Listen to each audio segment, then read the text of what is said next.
Falando um pouquinho sobre Amós e o seu contexto social, a partir da obra de Werner Schmidt, Introdução ao Antigo Testamento.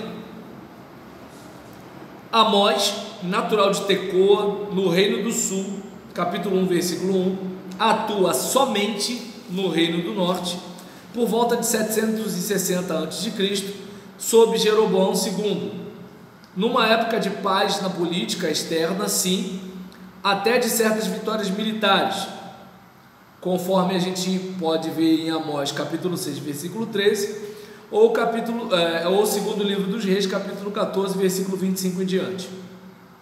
E bem-estar econômico.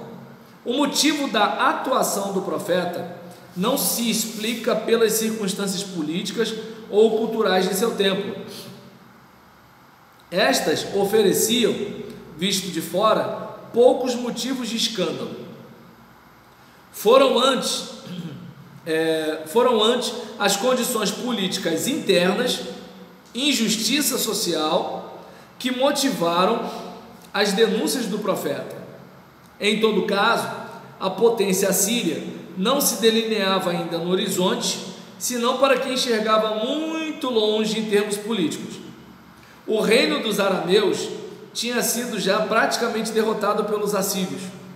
Estes, no entanto, ainda não estavam avançando em direção ao sul.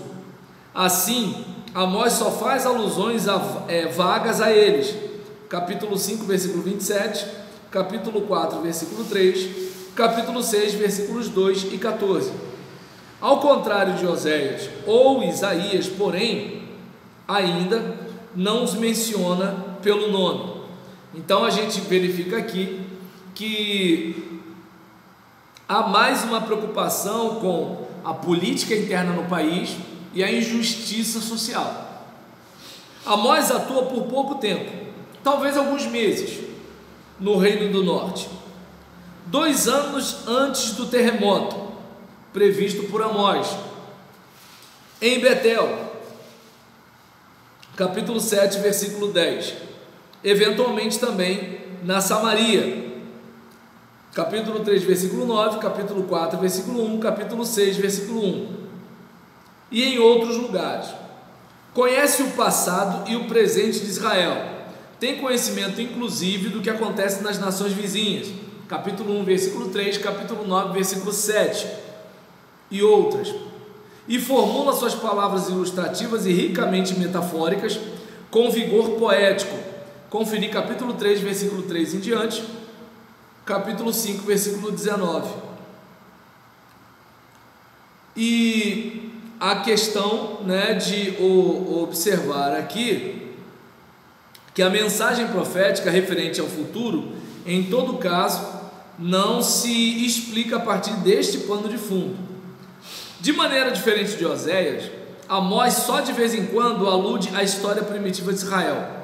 Argumenta então contradições fundamentais.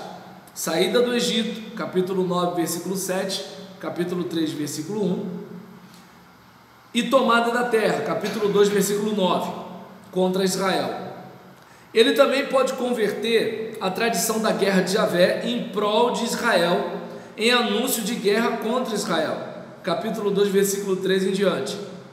Ao contrário de Oséias, capítulo 4, versículo 2, Amós não cita literalmente a lei divina. A sua mensagem apenas coincide com a intenção da lei. A profissão de Amós é pastor e colhedor de sicômoros, talvez também proprietário de um rebanho. Há uma discussão, acredito que, não sei se foi o Cláudio Francisco que chegou a falar isso, eu mencionei aqui, a dubiedade se de repente Amós ele era proprietário ou funcionário. Isso, pastor e colhedor de sicômoro. Então, se de repente ele trabalha cuidando, da agricultura local, e ele trabalha cuidando do gado, ou ele realmente é dono, entende? E aqui, em todo caso, não precisa manter-se com sua atividade profética. de fato, nem se considera profeta ou discípulo de profeta, pois se sente diretamente vocacionado por Deus. Capítulo 7, versículo 14 em diante. A gente já leu semana passada, mas vamos ver de novo aí, capítulo 7, versículo 14. O que diz aí, por favor? E respondeu Amós e disse a Amazias: eu não era profeta, nem filho de profeta, mas boleiro e cultivador de sicômoros. Então, ou seja, é aquela ideia clara de, eu não tenho anel de grau no dedo, eu não tenho diploma, eu sou o que sou. Versículo 15 diz o quê? 15. Mas o Senhor me tirou de após a Agar, o Senhor me disse: vai e profetiza ao meu povo de Israel. Então é o seguinte, eu sou apenas um cara do interior, sou apenas um caipira, eu sou americano. Entende aí o que acontece? A respeito desse, tem idade esse moço, né? Eu sou apenas um rapaz latino-americano sem dinheiro no banco. Aí nesse caso, a gente observa que assim, Amós, cara, eu não sou lá grande coisa não, mas Deus me chamou. Aí, peitudo, né, cara? Peitudo. Me chamou e me disse: vai lá, vai pra cima, Amós. Entendeu? É desse jeito. Quer ser profeta? Mete as caras, rapaz.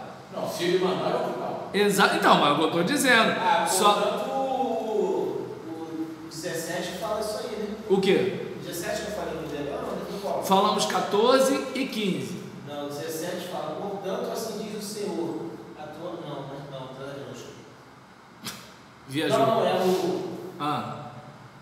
16? 16 é. Diz o quê? 16. Ora, pois ouve as palavras do Senhor, tu dizes: não profetizará contra Israel, nem falarás contra a casa de Isaac. Desse jeito, entendeu? Então, a gente observa aqui, né, essa situação dele. Supõe-se que as visões tenham acontecido no início de sua atividade profética, pois nas primeiras duas visões, nas quais a gente vê um juízo duro, mas talvez ainda não definitivo, destruição da colheita por gafanhotos e do campo plantado por um incêndio. Amós ainda intercede pelo povo: Senhor Javé, perdoa, como subsistirá Jacó? Apenas no segundo par de visões, que desemboca na palavra de Deus, abre aspas, chegou o fim para o meu povo Israel, fecha aspas, capítulo 8, versículo 2. Amós se convence do juízo inevitável sobre o povo, capítulo 8, versículo 7, capítulo 9, versículo 4. Nesta percepção básica se encontra tanto a novidade quanto a peculiaridade do profetismo literário pré-exílico. Quanto ao tema, conferiu Oséias capítulo 1, versículo 9 e outras. Quanto à terminologia, Ezequiel 7, Gênesis capítulo 6, versículo 13. Como vai ser o juízo parece que não é esclarecido no primeiro momento. Mais tarde, Amós fala dele em termos concretos, ocasionalmente como terremoto, capítulo 2, versículo 13, capítulo 9, versículo 1, capítulo 3, versículo 14, capítulo 1, versículo 1, normalmente como guerra, capítulo 2, versículo 14, capítulo 3, versículo 11, capítulo 4, versículo 2 em diante, capítulo 5, versículo 3 e versículo 27, capítulo 6, versículo 7, capítulo 7, versículo 11 e 17, capítulo 9, versículo 4, que Deus conduz contra Israel através de um povo estranho. Capítulo 6, versículo 14, diz o que aí? Qual? Capítulo 6, versículo 14, diz o Porque que? desde que eu levantarei sobre vós, ó casa de Israel, o povo, diz o Senhor, Deus dos exércitos, eu temido, e desde a entrada de Amate até ao ribeiro da planície. Ou seja, vou levantar um povo contra você.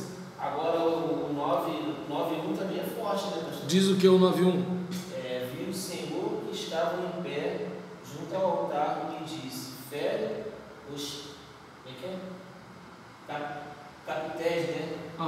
E estremeçarão os números, e faz tudo em pedaços sobre a cabeça de todos eles. Matarei a espada, é isso mesmo? Até ao último deles. Nenhum deles fugirá e nenhum escapará. Ou seja, por meio da guerra, Deus vai punir. Entende? E aí, nesse caso, mesmo uma motivação definida parece não existir no início. Ela é incluída posteriormente na pregação do profeta, quando passa a criticar o culto e a sociedade. Antes de sua vocação, Amós certamente não fechava seus olhos diante da realidade circundante. Mas será que ele não aprende a ver de forma diferente o presente, enxergando as suas falhas a partir do que pressente que irá acontecer no futuro? Entretanto, desde o início não há dúvida de que a desgraça atinge um Israel culpado. Não constitui um destino inexplicável e inexorável, mas o castigo enviado por Deus, abre aspas, não mais passarei por ele, poupando-o, fecha aspas, capítulo 7, versículo 8, capítulo 8, versículo 2. Este juízo que ameaça a todos não se espera em um futuro terremoto, mas iminente, e parece até, abre aspas, um fato já consumado, fecha aspas. Na medida em que o futuro anunciado já condiciona o presente, a mensagem profética merece ser chamada de escatológica, apesar da controvérsia em torno do termo. Então a gente observa aqui que a coisa está de um jeito em que, olha, não tem para onde correr, entende? O cerol vai passar, a fatura vai chegar, bota a sua barba de molho, bota o boi na sombra, que sabiá vai mudar de cantigo.